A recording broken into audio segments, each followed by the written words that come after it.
Hey guys, Steven here, Fanatic Perspective, June 12th, 2020. What a day. There's so much to unpack here today, guys.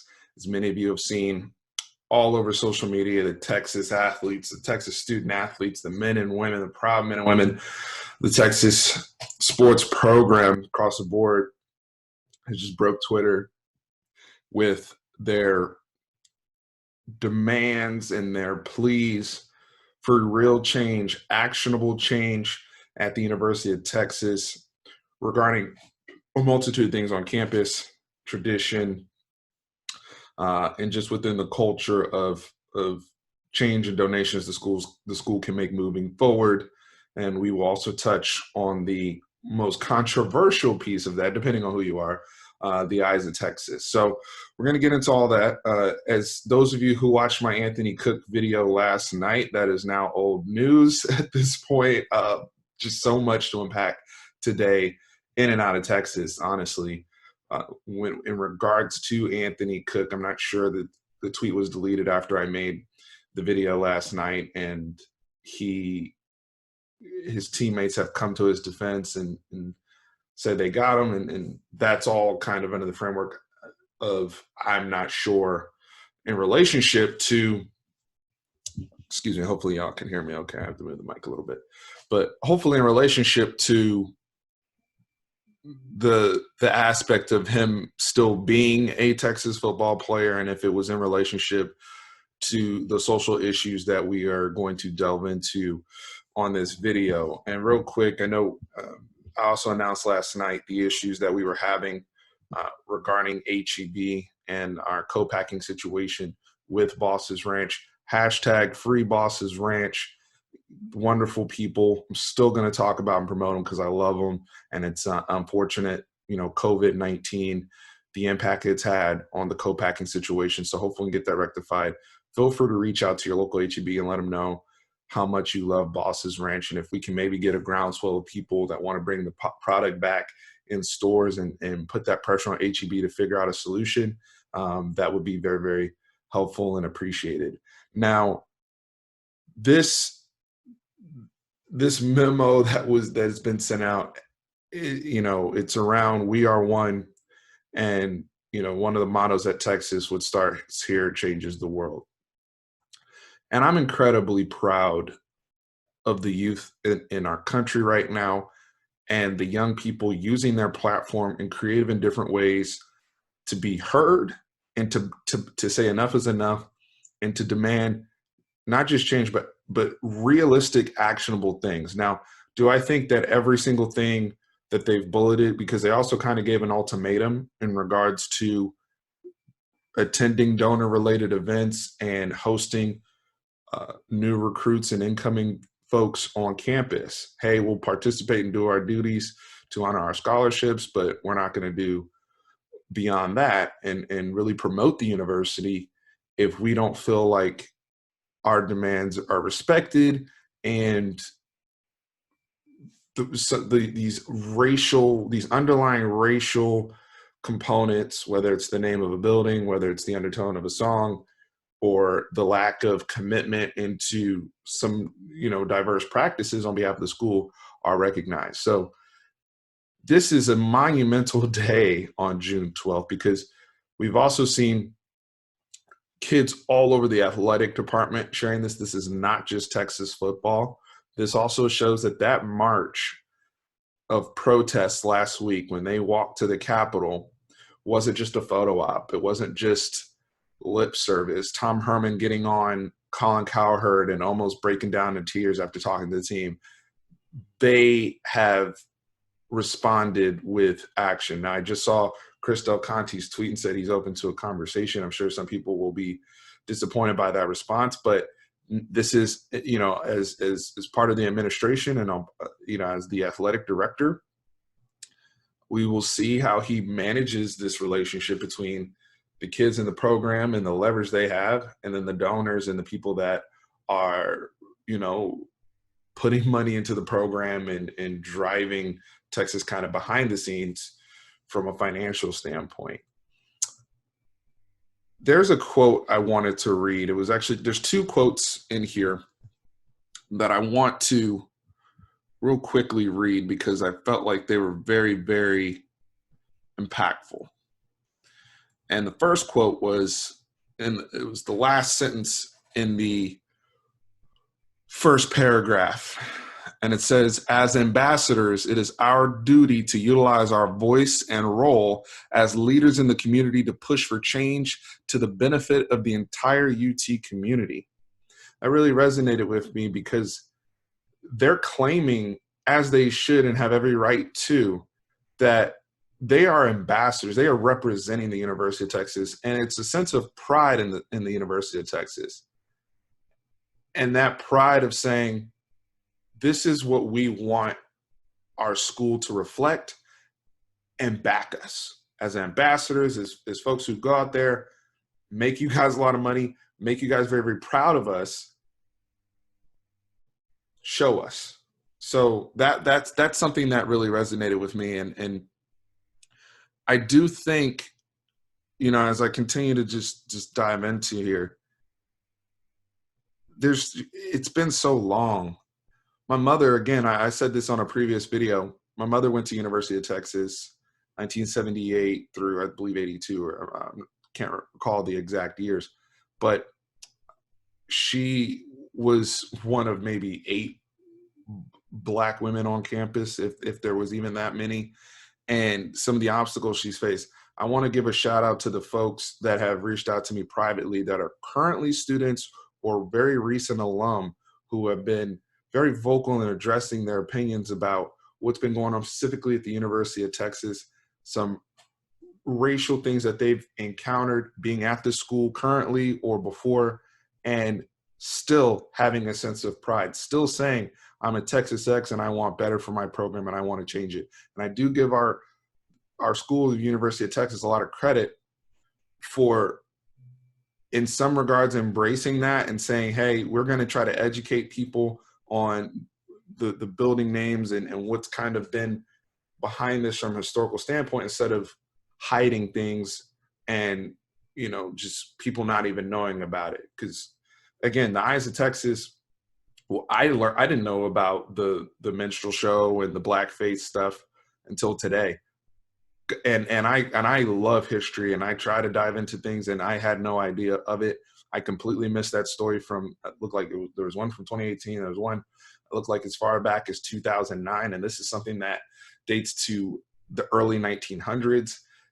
It blew me away that I didn't know about that. But again, we are all real time getting educated. 2020, COVID's been crazy, and people are tired, and it's an uprising. It's a mass awakening on a very, very broad scale in this country. I know I'm covering UT content, but just look at today alone.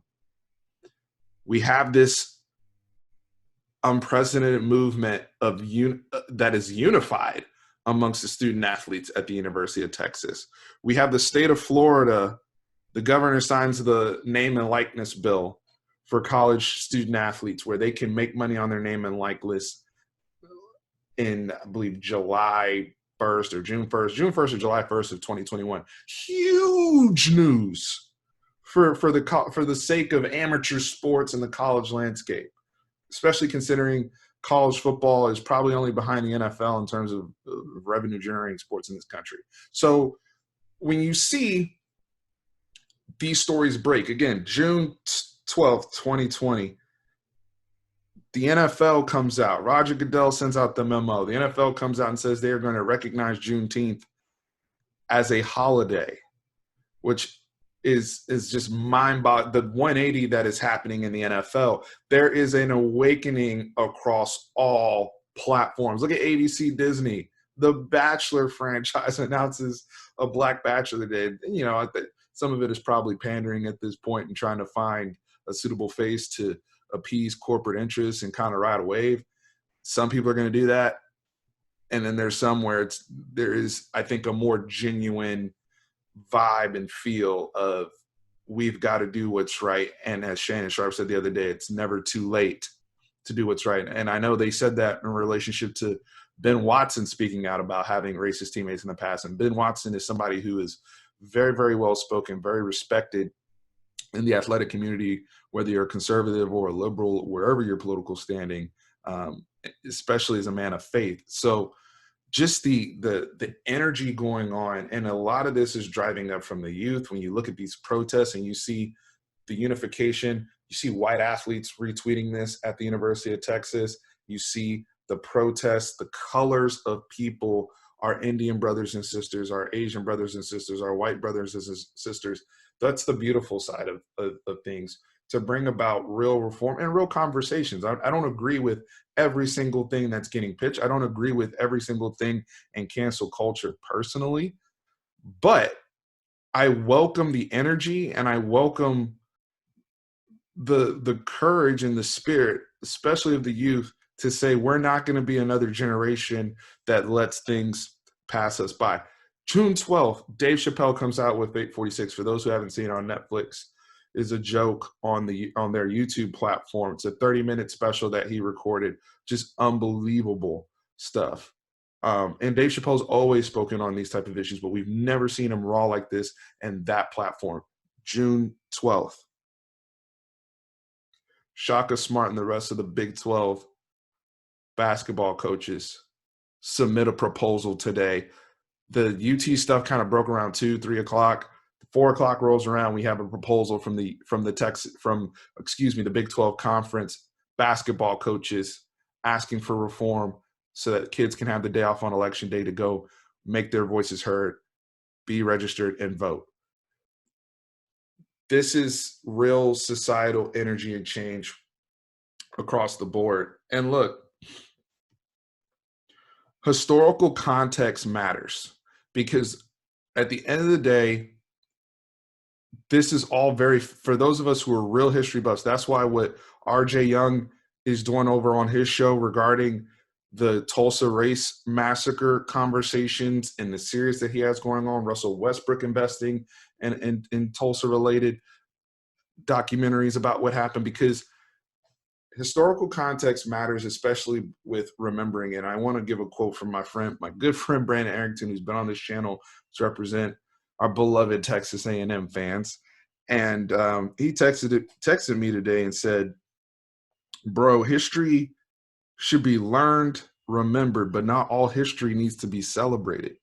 And that's why you have to, you put some of these statues of the Confederacy and generals and all these people who had racist ideologies, put that stuff in a museum. Let folks go and learn about it. Put it in books. Don't hide from it. Just like we don't hide from Nazi Germany stuff. We are well read on that as a society, but we don't have monuments and statues out there celebrating it or naming them after schools and whatnot. So it's all about and that's something that was told to Lyndon B. Johnson when he signed some of the civil rights legislation, regardless of his personal beliefs, because he didn't want to be on the wrong side of history like George Wallace ended up being. So these things where people are also looking at legacy 50 years from now. And that's something that Chris Del Conte is going to have to think about personally, because Texas has become one of the front runner within this of the schools and platform. I know there's a lot of good stuff going on over at Clemson as well, and their athletes have been very outspoken there as well as other schools. So I'm not just saying that Texas is the only school that's engaged, but they've been a leader when it goes from the protest last week. When you look at the Brennan Eagles situation, and now he's been one of the big voices on the platform driving this message, Josh Thompson driving this message, and the team, our boys, our young women, unified. And that is so, so important. And I'm going to go back to June 12th again, because I just mentioned historical context. There's 2 very important anniversaries today. 57 years ago, Medgar Evers was assassinated in his driveway. And one of the issues we faced within the Black community is a lack of leadership, because many of our leaders were assassinated. Most of those guys who were such powerful leaders in the civil rights movement in the 1960s, all of them were assassinated before they were 40 years old. At the last one that I recall was Fred Hampton, and I think he was only like 21. So you had Fred Hampton, who was assassinated. You had Martin Luther King, who was assassinated. Malcolm X was assassinated. and Medgar Evers, June 12th, 1963, was assassinated in his driveway. So just seeing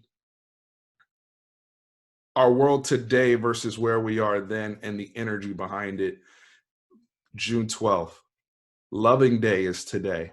Mildred and Richard Loving, first interracial couple to be legally married in the United States, June 12th, 1967, 53 years ago today. My wife is a white woman. We are in an interracial marriage. My parents, respectively, are 60 and 58 years old. My father and mother.